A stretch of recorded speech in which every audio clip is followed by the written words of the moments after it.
Another part of my series on doing the brakes on the HHR here. Now we're going to be moving on to the back brake system. What you need for this, of course, you need your new shoes. But one thing I do want to point out here is these hardware kit. This is definitely a unique system to me. The last time I messed with drum brakes really was my '69 Camaro. So this is definitely a little weird system. This spring is what actually keeps pressure out there on your brakes.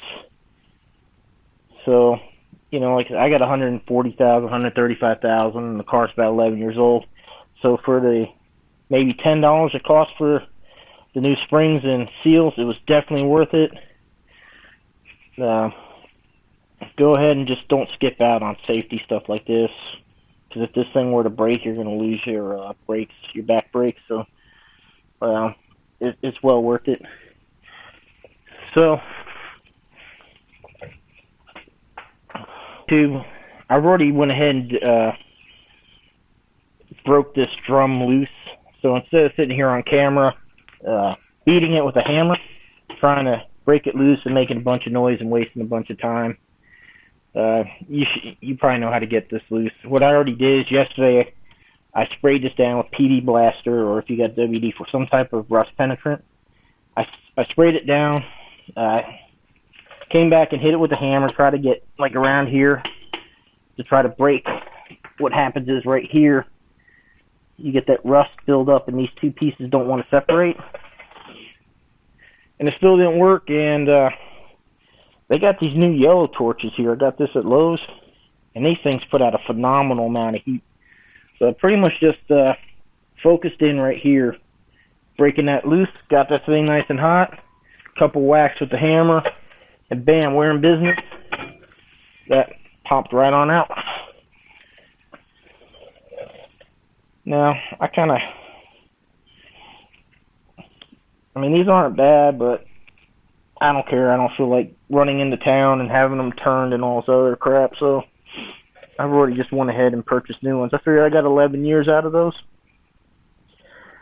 It's worth it. These are fairly, what I think is cheap. You know, I think they were like $40. I got them through Rock Auto, everything here. And what I did last night is I took some engine paint and went ahead and threw some black paint on there.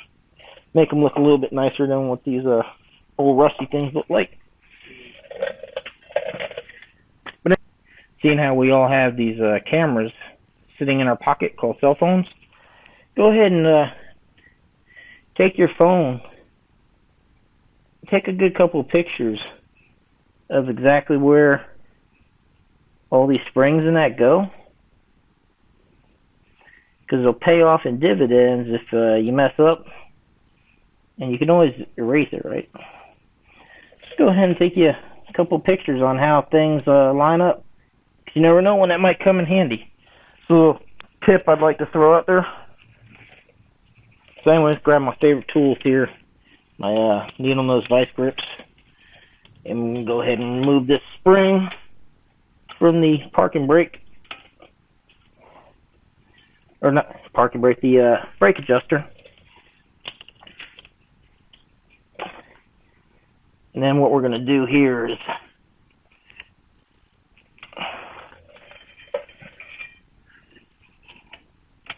we're going to get this adjuster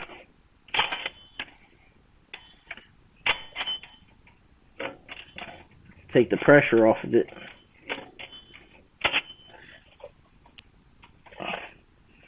So we can get it out of here.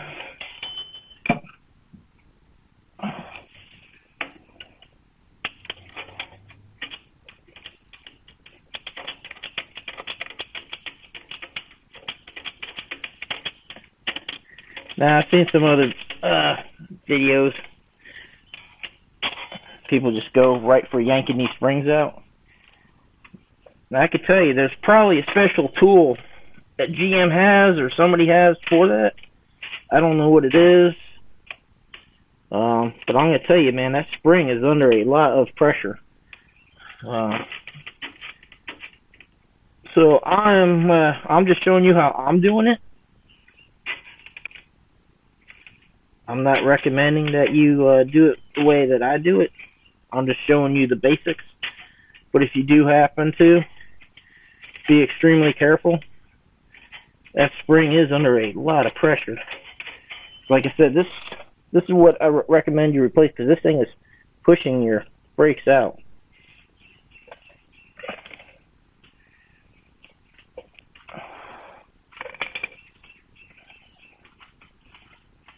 So this is the actual mechanism when you hear about self-adjusters. This goes up when you hit the brakes. You back up. It goes like that. It keeps the pressure. Now that piece you reuse, so don't get rid of it.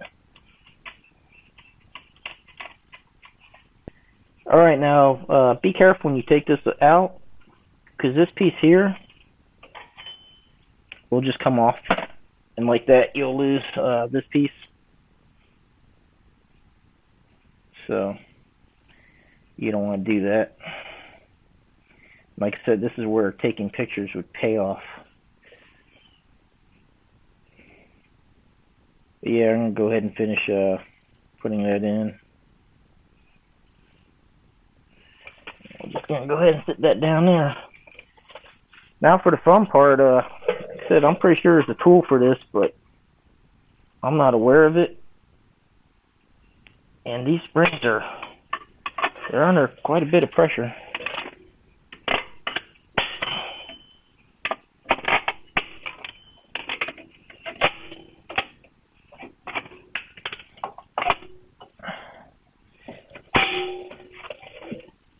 See, this is weird for anybody that's like you that's done some old school brakes like me. That's just bizarre that nothing really holds that in.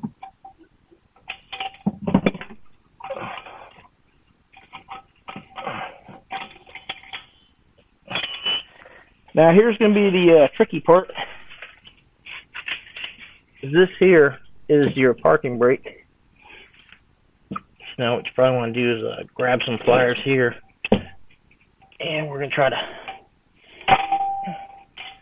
fish that cable through that part. Now, like I said, I did this yesterday, so I picked up a couple little tricks. So what I'm going to do here now is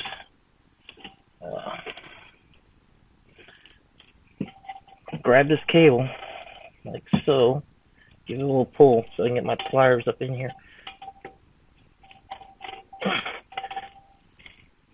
I'm going to clamp down on this cable to hold that spring back. You'll see why here in a second. Now again, while you have this apart, here's a good time to check your wheel cylinder. Make sure there's no fluid leaking out of any of these seals, because if it is, it's time to replace it. Check your brake line right here. Make sure there's no bulges or cracking in the rubber. Your brakes are nothing to play with. Check your shocks. Mine do appear to have a little bit of, I'm not sure if that's oil or if that's brake dust filled up. Well, it might be time for me to do some back shocks. Good. When you got the opportunity, you have the cars apart like this, go ahead and do it. Now what I'm going to do is right here, this rubber piece, we're going to go ahead and pop these out. There's one here. These new pieces came in. And basically, I'll show you now, because this will be easy. When you can use a screwdriver to adjust your brakes, or they have these brake tools. They come in here to the back of the plate. And this is what you use to spin this adjuster when it's in here. So when you're in together, you're going to go ahead and just come in here and spin that to adjust your parking brakes when we're done.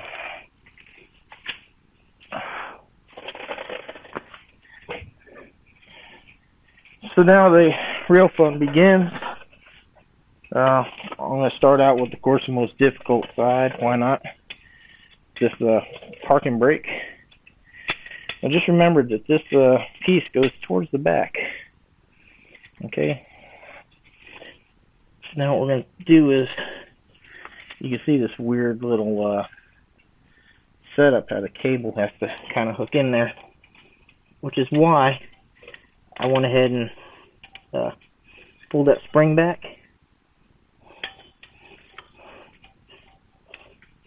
Where we can make a kind of easy work of that.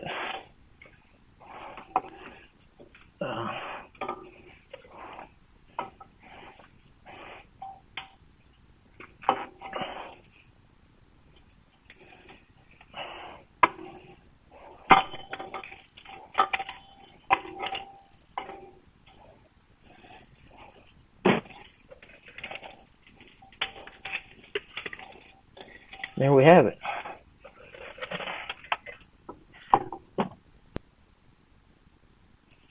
Alright, YouTube.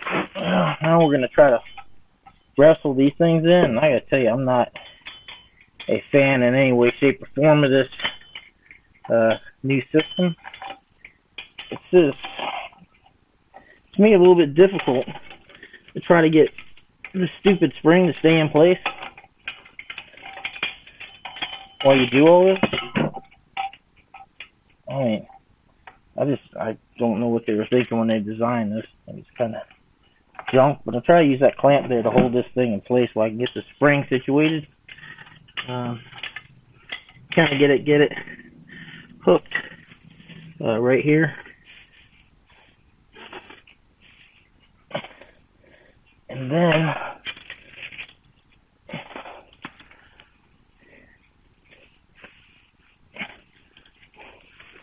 you have to try to get this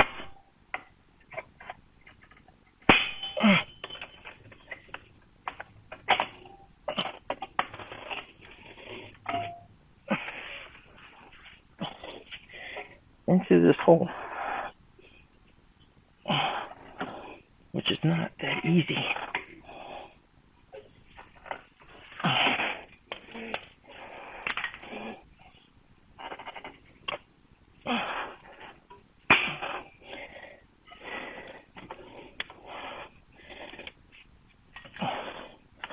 So one down, one to go.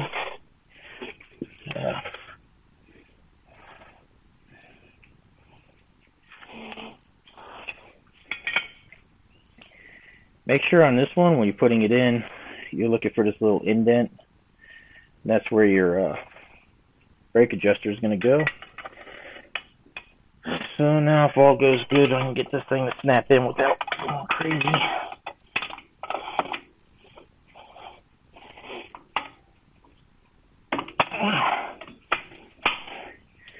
Well,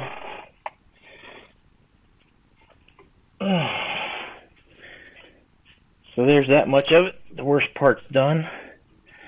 Alright, next step is to install our brake adjuster.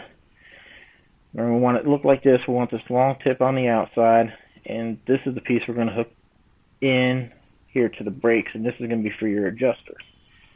So we're just going to slide that in like so. Pull that piece out, and then what we're going to do is we're just going to go ahead and turn this like so until it fits in there snug enough that it won't come apart. Then we're going to put in our brake adjuster.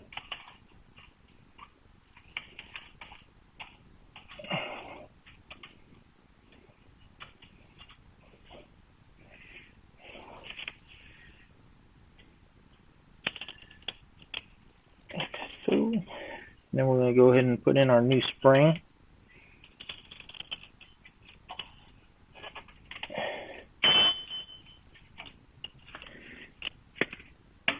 And make sure that's in there and loose. You want to make sure that will activate when it needs to. So, next step, we put on our drum.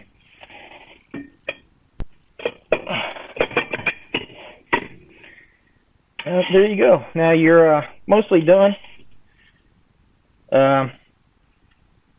next step you would do is go into the car and cycle your brakes a few times and pump them. I really can't do that because if you see my other videos, I've actually replaced my front calipers, and right now I have no fluid in my line to do so. But that doesn't mean I can't show you anyhow. Basically what you want to do is go ahead and do that, get your brakes centered, and then you're going to spin these until you don't hear any of that. The rubbing is going to be minimal. And if it's too much, you can't turn them. You just need to go in here, like I showed you earlier, through this little slot in the back and move the adjuster one way to either take tension up, but most likely, seeing if you put it in with the tensioner all the way loose like I did, you'll have to go back here, just keep spinning that until you just start hearing your brakes start to rub, and you'll be done with your brakes. And congratulations, you got some new brakes, and hopefully you'll get another X amount of years out of that, and hope this video helps someone out. Again, likes, shares, comments, definitely appreciated. Definitely would like to see some more subscribers. Takes a lot of time to put these things together, and money on equipment and stuff like that. So anyways, please subscribe, and we'll catch you on the next video.